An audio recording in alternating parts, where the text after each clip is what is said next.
ছোট বিয়াই খুবই বুদ্ধিমান, বউ পছন্দ করছে সাদা, আবার মিষ্টি পছন্দ করে কালো। আমার সামনে রয়েছে কত কত আইটেম, এগুলো সবই আমার ননদ নিজের হাতে রান্না করেছে সেই ভোর 5টা থেকে।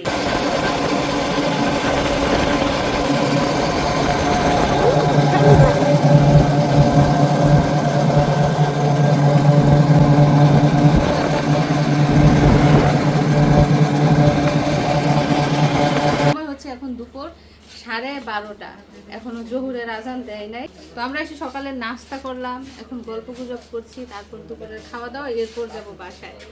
তো সারাদিন কি কি করি জানতে হলে পুরো ভিডিওটা দেখুন। তো আমার ননদদের অনেক পুরনো ঘর এগুলা, শ্বশুরের আমলের ঘর, আবারও তারা নতুন ঘর করবে ইনশাআল্লাহ। অনেক বড় বাড়ি তাদের।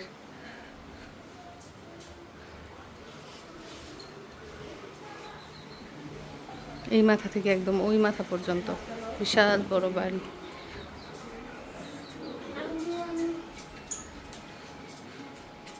এবং তাদের বাড়ি ভরা মানুষ, যেহেতু ভাড়াটিয়ার অভাব নেই। 50-60টা রুম। মেহরিমাই কি খাই গো? মামাই কি খায়? কমলা। কমলা তোমার পছন্দ?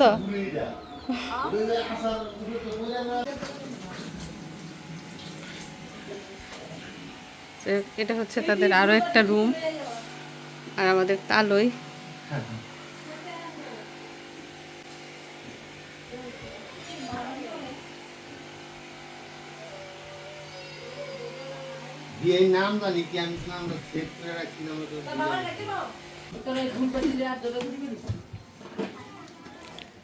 মাছ এখানে যাক পানের গাট্টিটা থাই।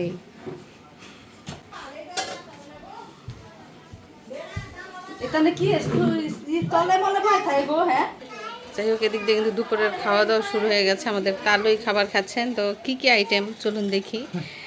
এদিকটায় রয়েছে ডিমের কোরমা, মুরগির রোস্ট, চিংড়ি, তারপর রয়েছে শুটকির আইটেম, এদিকটায় রয়েছে ছোট মাছের আইটেম, তারপর রয়েছে গরুর মাংস, সালাদ, পোলাও, ইলিশ মাছ, বিভিন্ন রকম আইটেম, সাদা ভাত, ডাল, এগুলো আর কি।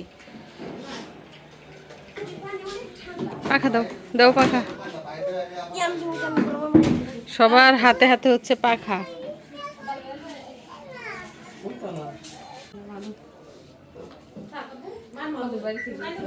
অনেক দূরে বাড়ি, 5 মিনিট লাগে।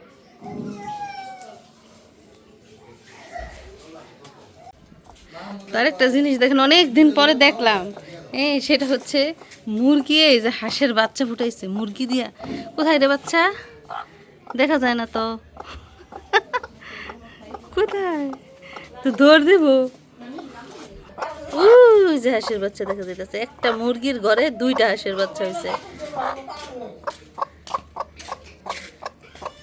ওই যে 2টা হাঁসের বাচ্চা দেখছো? হ্যাঁ,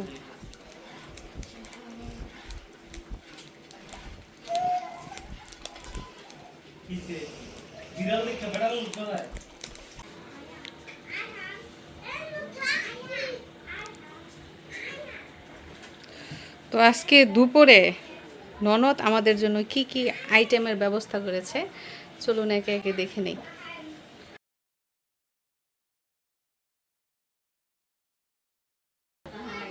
তো দেখতেই পাচ্ছেন আমার সামনে রয়েছে কত কত আইটেম, এগুলো সবই আমার ননদ নিজের হাতে রান্না করেছে সেই ভোর 5টা থেকে। সকালে তো নাস্তার আইটেম করেছে, আর এখন দুপুরের খাবার। দেশি গরু, দেশি মুরগি, দেশীয় ইলিশ মাছ থেকে শুরু করে সব দেশীয় আইটেম। তোর হাতের রান্না কিন্তু খুবই মজা, একবার যে খায় সে দ্বিতীয়বার আবার খেতে চাইবে। যাই হোক, এখন সময় হচ্ছে দুপুর 2:30, আর আমরা এখন দুপুরের খাওয়া দাওয়া করবো। তো দেখতে থাকুন পুরো ভিডিও। তো এরই মধ্যে আমাদের দুপুরের খাওয়া দাওয়া শুরু হয়ে গেছে। যদিও চাইছিলাম আর একটু দেরি করে খাই, যেহেতু সকালের নাস্তাটা একটু দেরি করে করেছি, এখনও পেট ভরা। তো যেহেতু বাসায় চলে যাব, এজন্য 2:30টায় খাওয়া দাওয়া শুরু করে দিয়েছি। তো আমার দেবর বসে পড়েছে, আমি, আমার যা, আমরা 3 জনে একসাথে খাবো। আর মিশারি অলরেডি খেয়ে ফেলেছে, আমার শাশুড়ি তারাও খাবার খেয়ে ফেলেছে।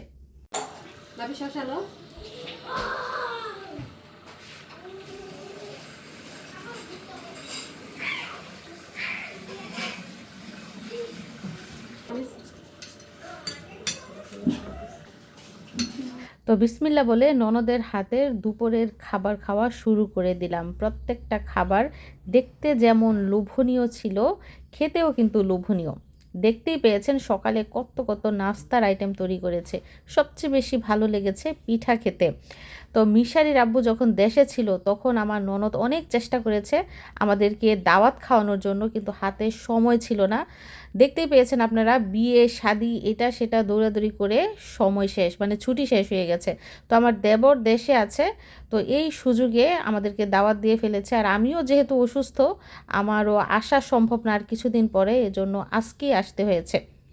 তো মাশাল্লাহ আমার ননদ খুবই যত্ন করে আমাদের আপ্যায়ন করছিল। আর আজকে আমি শুধু দেশি মুরগির মাংস আর ইলিশ মাছ দিয়ে খাবার খাচ্ছি। এত এত আইটেম, মুরগির রোস্ট, চিংড়ি, শুটকির আইটেম, ডিম, গরুর মাংস, ডাল, ছোট মাছ কিছুই খাইনি, শুধু ইলিশ মাছ আর দেশি মুরগি দিয়ে খাবার খাচ্ছি। কারণ দেশি মুরগির রান্নাটা এত মজা হয়েছে, অনেক ঝাল ঝাল হয়েছে। আর আমি এই অবস্থায় এখন ঝাল খেতে খুবই পছন্দ করি। আরেকটা বিষয় হচ্ছে, শুধু যে আমার এই ননদ আমাদের খুব আপ্যায়ন করে তা কিন্তু না, আমার প্রত্যেকটা ননদ ননাস খুবই ভালো, তাদের মন মানসিকতা খুবই ভালো। যখনই তাদের বাড়িতে যাই কিংবা কোনো দাওয়াত থাকে, তারা যথেষ্ট পরিমাণ আমাদের আপ্যায়ন করে এবং কি খাওয়াবে না খাওয়াবে একদম পাগল হয়ে যায়। তো আল্লাহর কাছে শুক্রিয়া যে এত ভালো একটা শ্বশুর বাড়ি পেয়েছি। আমার ননদ ননাস দেবর যা, আলহামদুলিল্লাহ সবাই খুবই ভালো। আর আমার এই ননদের বিয়ে হয়েছে টাউন এলাকায়, এজন্য গরম বেশি, মানে শীত পড়ে দেরিতে, আবার শীতের সিজনও কিন্তু বেশি থাকে না।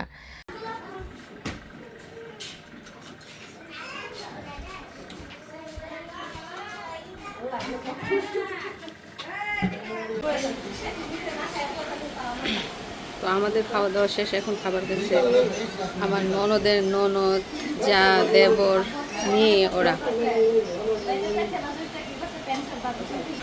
মিসারি বাসায় যাব কখন আমরা? এখন কয়টা বাজে এখন বলো? 3টা বাজে। আমরা আসছি এখানে কয়টায়? 11টায়। এখন আবার 3টায় আমাদের যাওয়ার সময় হয়ে গেছে। বাসা যেতে যেতে 4টা বাজবো। তো আমাদের খাওয়া দাওয়া শেষ। মিষ্টি মুখ না করলে কেমন হয়? দেখেন মিষ্টিও রেডি। সাদা মিষ্টি থেকে কালো মিষ্টি কিন্তু অনেকেরই পছন্দ, অনেকে খায়েশ করে খায়। আমারও। তুমি কালো মিষ্টি কেন পছন্দ করো সেটা বলো। সবাই তো সাদা ফিল নেয়। তোমার বউটা তো সাদা, তাহলে তুমি কেন কালো মিষ্টি পছন্দ করো? নিজের বেলা ঠিকই বোঝো, বউটা তো কালো আনলা না। সব সাদা খেলে হইব না, কিছু কালো খেতে হইব। কালো সাদা মিলাইয়া না? আমাদের বিয়াই, ছোট বিয়াই খুবই বুদ্ধিমান। বউ পছন্দ করছে সাদা, আবার মিষ্টি পছন্দ করে কালো। ও আবার কোকো পছন্দ করে কালো। দুইটা মিলা খেতে হইব। আমার ডাক দেয়া কয় ভাই আপনারা দুইটুকু দেখি। আচ্ছা আচ্ছা, সেলিব্রিটি হয়ে গেছো। আমি তো তাই নাকি কয় হ আমি কই কোন চ্যানেলে দেখা কয় কোন চ্যানেলে, আমি কই না ঠিক আছে। দাবি কর আমি আর বাবু বাবাকে মার্কেটে গেছিল যে কাজে মায়া দেব একটু বল মানে আমার দুজনে ডাক করতেছে। যাই হোক, আমার ননদের ফ্যামিলিটাও কিন্তু অনেক সুন্দর, হাসি খুশি, সবাই খুব মিলেমিশে থাকে। দেবর যা, ননদ ননাস, শাশুড়ি শ্বশুর নিয়া। তো আমার ননদের একটা স্বভাব দেখেন, যাওয়ার সময় সব সময় এই যে টিফিন বাড়ি বইটা দিয়ে দিব, আবার খাওয়াইও দিব আবার দিয়েও দিব।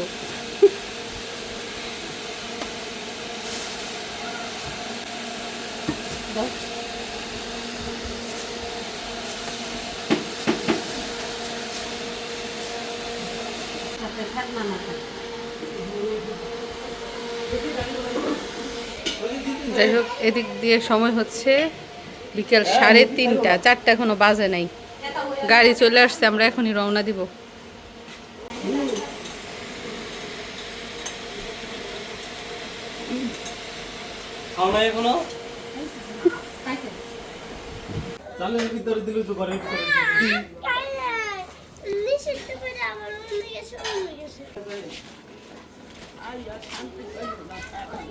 আচ্ছা মা, ওই তাহলে যাই, দোয়া করেন। এই যে অবশেষে বাড়িতে এসে পৌঁছালাম। মিশার কি টায়ার্ড নাকি? টায়ার্ড উফ, সব কাহিল হয়ে গেছি। তো প্রিয় দর্শক বন্ধুরা, এরই মধ্যে আমরা বাড়িতে এসে পৌঁছে গেছি আর এখন সময় হচ্ছে বিকেল 4:30। যাই হোক, ননদকে দেখে এবং তার পরিবারকে দেখে সাথে দাওয়াত খেয়ে এখন আমরা বাড়িতে এসে পড়েছি। তো আমাদের আজকের জার্নি এবং আপ্যায়ন দেখে আপনাদের কেমন লাগলো কমেন্ট করে জানাবেন। সবাইকে ধন্যবাদ জানিয়ে বিদায় নিচ্ছি। ভালো থাকবেন সবাই। আল্লাহ হাফেজ।